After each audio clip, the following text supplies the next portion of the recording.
Hello दोस्तों, मेरा नाम है मनीष कुमार और मैं आपका स्वागत करता हूं हमारे अपने चैनल पहाड़ी इंजीनियर पे।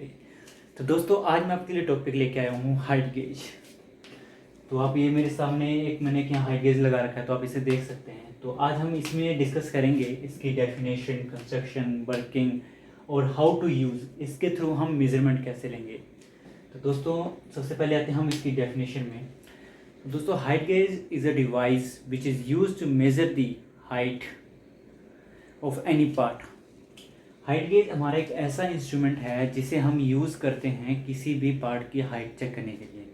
फॉर एग्जांपल, कोई एक रेक्टेंगुलर ब्लॉक है, उसकी हमें हाइट चेक करनी है कि उसकी हाइट कितनी है। और आप ले सकते हैं किसी एक शाफ्ट है, जैसे मैंने ये कोई सिलेंड्रिकल पार्ट है, उसकी हमें हाइट चेक करनी है, तो हम इसमें इसकी भी हाइट चेक कर सकते हैं। तो बेसिकली हम इसको ज़्यादातर यूज़ करते हैं किसी भी चीज़ की हाइट चेक करने के लिए कि उसकी हाइट कितनी है।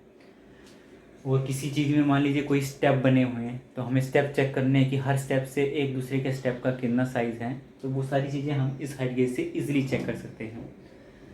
तो दोस्तों, इसके फिर डेफिनेशन के बाद में हम आते हैं इसकी कंस्ट्रक्शन। तो कंस्ट्रक्शन में आप देख सकते हैं कि इसके वेरियस पार्ट हैं। तो पहला बीम आ गया, locking nut, display, handle, scriber, measuring face, base.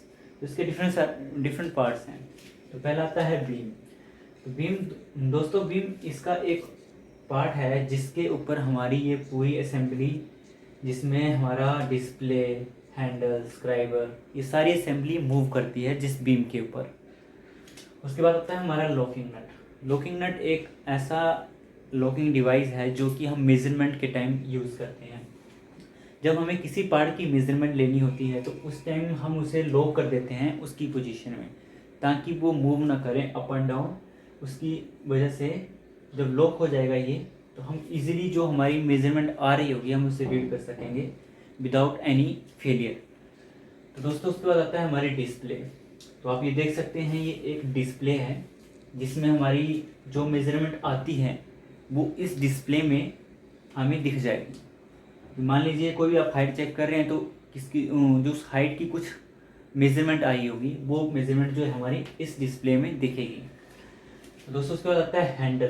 तो ये अब जो हमारा ये पूरा डिवाइस है, ये अप एंड डाउन मूव करता है हाइट चेक करने के लिए। तो वो मूव कैसे करता है, हमारा ये हैंडल रहता है राउंड, जब हम इसे रोटेट करते हैं तो ये रोटेशन की वजह से अप एंड डाउन हमारा हाइट गेज मूव करता है। तो ये हमारा हैंडल आ गया, रोटेटिंग हैंडल। उसके बाद आता है हमारा स्क्राइबर।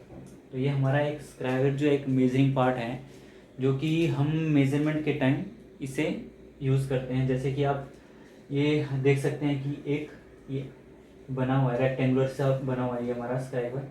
और इस स्क्राइबर के आगे आता है इसका मेजरिंग फेस, जो कि हमारा पार्ट के साथ मेजरिंग पोजीशन में टच करता है। जैसे एक बार सरफेस में टच करेंगे हाइट करती बार, दूसरा इसकी हाइट पे टॉप पे चेक करेंगे इस मेजरिंग। इस स्क्राइबर को हम स्टाइलिस भी कहते हैं।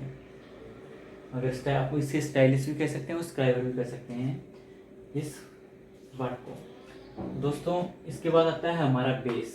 ये एक हैवी सा मेटेलिक बेस रहता है। नॉर्मली बेस एक हैवी, जिसके ऊपर हमारी पूरी असेंबली, ये बीम, लॉकिंग नट, डिस्प्ले, ये सारी की सारी असेंबली माउंटेड रहती है हमारे उस बेस के ऊपर। तो दोस्तों, ये सारा पार्ट मैंने इसके आपको डिस्क्राइब कर दिए हैं और किस तरह से काम कर रहे हैं ये। तो अब दूसरा आता है इसकी वर्किंग, ये काम कैसे करता है। तो दोस्तों, इसकी वर्किंग में मैंने आपको जैसे कहा है, हमारा ये बीम है दो, इस बीम के ऊपर हमारी पूरी ये असेंबली जो है मूव करती है अप एंड डाउन, जिस with the help of Henle, rotating handle. जब हम इस रोटेटिंग हैंडल को रोटेट करते हैं तो इसके जो गियर जो है वो कनेक्टेड होते हैं हमारे इस बीम के अंदर। जो बीम पे ये थ्रेड कटे हुए आप देख रहे होंगे, इसमें ये छोटे छोटे से थ्रेड कटे हुए हैं। इस थ्रेड के ऊपर जब हम इसे रोटेट करेंगे तो इसमें जो गियर होंगे वो पावर ट्रांसमिट करेंगे हमारी इसके ऊपर रोटेट होने में। इसके ऊपर जैसे वो हमारी जो रोटेट करेगा हैंडल, तो उसकी वजह से जो अंदर गियर हैं वो इसके जो ग्रूव कटे हुए हैं, हमारे ये थ्रेड जो कटे हुए हैं इस बीम पे, तो उसके ऊपर मूव करना शुरू कर देते हैं हमारी रोटेशन के साथ। जैसे जैसे हम रोटेट करेंगे ये हमारा ऊपर अप डाउन नीचे मूव करना शुरू कर देगा। तो इस तरह से ये वर्क करता है। तो जो भी हमें जितनी हाइट चाहिए होगी हम इसे रोटेट करेंगे और साइड पे आके इसको सेट कर देंगे और वहाँ पे हम इसकी मेजरमेंट ले लेंगे। तो दोस्तों, ये ऐसे काम करता है। तो अब हमारा चौथा आता है टॉपिक, हाउ टू यूज़ इसे हम यूज़ कैसे करते हैं, इसके थ्रू हम मेज़रमेंट कैसे लेंगे। तो दोस्तों मेज़रमेंट के लिए मैं आपको बता दूं, जैसे कोई आपको मैं एग्जांपल लेता हूं, कोई हमारे पास ब्लॉक है, रेक्टेंगुलर ब्लॉक, तो हमें इसकी जो है हाइट चेक करनी है कि इसकी हाइट कितनी है। ये हाइट चेक करनी है हमें। तो उसके लिए हमें जब भी हम हाइट गेज यूज़ करते हैं तो इसे एक प्लेन सरफेस पे रखना होता है। जनरली हम जो इंडस्ट्रीज़ में यूज़ करते हैं या कॉलेज में आपने देखा होगा, तो हम जब भी हाइट गेज को यूज़ करते हैं इसे एक बिल्कुल प्लेन सरफेस पे रखते हैं, और उस प्लेन सरफेस को हम सरफेस प्लेट पे भी रख सकते हैं। कोई मेटेलिक सरफेस प्लेट होती है, तो कोई भी सरफेस जहाँ वो प्लेन हो तो हम इसे वहाँ रख के इसे यूज़ करते हैं। तो मान लीजिए हमारी ये एक सरफेस प्लेट है,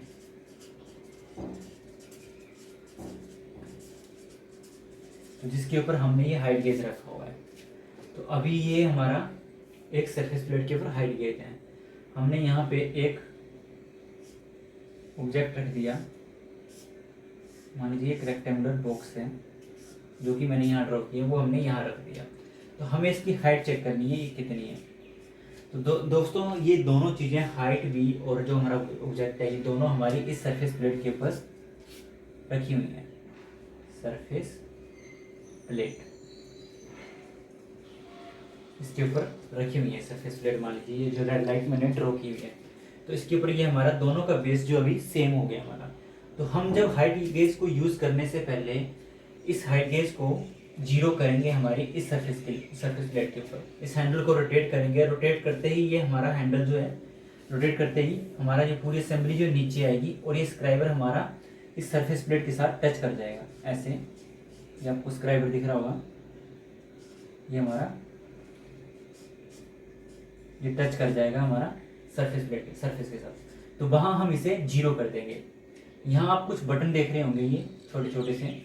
तो यहाँ जब ये हमारा सरफेस प्लेट के साथ टच कर जाएगा तो वहाँ हम इसे जीरो प्रेस कर देंगे, तो ये हमारा जीरो काउंट करेगा नीचे सरफेस पे। तो जीरो करने के बाद हम इसे फिर से रोटेट करेंगे, इसे अपवर्ड ले जाएंगे। जब ये ऊपर मूव करेगा, ऊपर जाने के टाइम हम यहाँ इसे देख लेंगे कि हमारी इस ऑब्जेक्ट की हाइट कितनी है। जितनी इसकी हाइट होगी हम उतना ऊपर ले जाएंगे, और स्क्राइबर को इसको थोड़ा सा आगे मूव करके स्लाइड करके सरफेस प्लेट के ऊपर इस जो ऑब्जेक्ट है उस ऑब्जेक्ट के ऊपर इसका स्क्राइबर रख देंगे। जैसे मान लीजिए आपका ये जो मान लीजिए बॉक्स है, ये हमने यहाँ जीरो किया। जीरो करने के बाद हाइट गेज का स्क्राइबर को यहाँ से ऊपर को लेके गए, ऊपर हमने इसके यहाँ रेस्ट करा दिया इसे। तो रेस्ट करने के बाद जितना हमने यहाँ से जीरो से लेके ऊपर जितना मूव किया होगा तो उतनी इस पार्ट की हाइट होगी। जैसे कि अभी ये यहाँ नीचे से ग्राउंड से यहाँ ऊपर तक जितना मूव किया वो यहाँ डिस्प्ले कर दिया। तो अभी इस पार्ट की जो हमने मेजरमेंट जैसे यहाँ ली है, तो उसमें ये 107 इसकी हाइट जो आई है 107.67 इसकी हाइट गेज की इसकी हाइट आई है इस पार्ट की। ये जो हमें दिख रहा है ये पार्ट, इसकी हाइट जो आई है वो 107 आई है। अभी ये डिस्प्ले में हमें शो हो रही है। ऐसे करके जितना भी पार्ट रहेगा, कोई भी पार्ट रहेगा जो बड़ा होगा तो उसकी ज़्यादा आएगी, कोई छोटा रहेगा तो उसकी कम आएगी। ऐसे करके हम इससे हाइट गेज से मेजरमेंट लेते हैं। दोस्तों ये बहुत ही इजी इंस्ट्रूमेंट है जिससे हम इजीली आइडेंटिफाई कर लेते हैं। तो अभी मैंने आपको एक ये हाइट गेज बताया है जो कि हमारा एक डिजिमेटिक हाइट गेज है, और इस टाइम इसकी जो रेजोल्यूशन है वो है हमारी 10 माइक्रोन की। 10 माइक्रोन की कैसे है वो यहाँ पे आप देख सकते हैं कि जो इसमें मेजरमेंट आ रही है वो आ रही है हमारी 2 डिवीज़न, पॉइंट के बाद 2 डिवीज़न, तो मीन्स 107.00 2 डिवीज़न। तो ये हुआ हमारा 10 माइक्रोन का रेजोल्यूशन। लीस्ट काउंट इस हाइट गेज का जो है हमारा 10 माइक्रोन का है। ऐसे करके हम इससे मेजरमेंट लेंगे। तो दोस्तों अभी जो मैंने आपको बताया है ये डिजिमेटिक हाइट गेज के बारे में बताया है। तो हमारे और भी बहुत टाइप के हाइट गेज रहते हैं और डिफरेंट रेंजेस के रहते हैं। अभी जो हाइट गेज है ये हमारा 600 mm का है, 600 mm इसकी जो लेंथ है टोटल हाइट गेज की 600 mm का ये हाइट गेज है। तो दोस्तों ऐसे करके और भी बहुत सारे हाइट गेज रहते हैं। जैसे अभी मैंने ये डिजिमेटिक लिया है, उसके बाद हमारा मैनुअल आ जाता है जो कि बर्नियर हाइट गेज कहते हैं हम जिसे, और उसके बाद डायल हाइट गेज आ जाते हैं। जिसके ऊपर एक डायल रहता है, वो डायल में हमारी जो इंडिकेशन है वो सारी की सारी डायल से हम रीड कर लेते हैं कि कितना वो अप डाउन मूव हुआ है। ऐसे करके इसे हम यूज़ करते हैं और इसके थ्रू मेजरमेंट लेते हैं। दोस्तों कोई डाउट रहा होगा आपको तो आप मुझे पूछ सकते हैं कमेंट सेक्शन में, और आपको इसमें कुछ मेजरमेंट लेने में दिक्कत आए, कहीं भी कुछ अगर ऐसा रहता है तो आप उसमें मुझे क्वेरी डाल सकते हैं, तो मैं आपको उसके बारे में बता दूंगा। Thank you.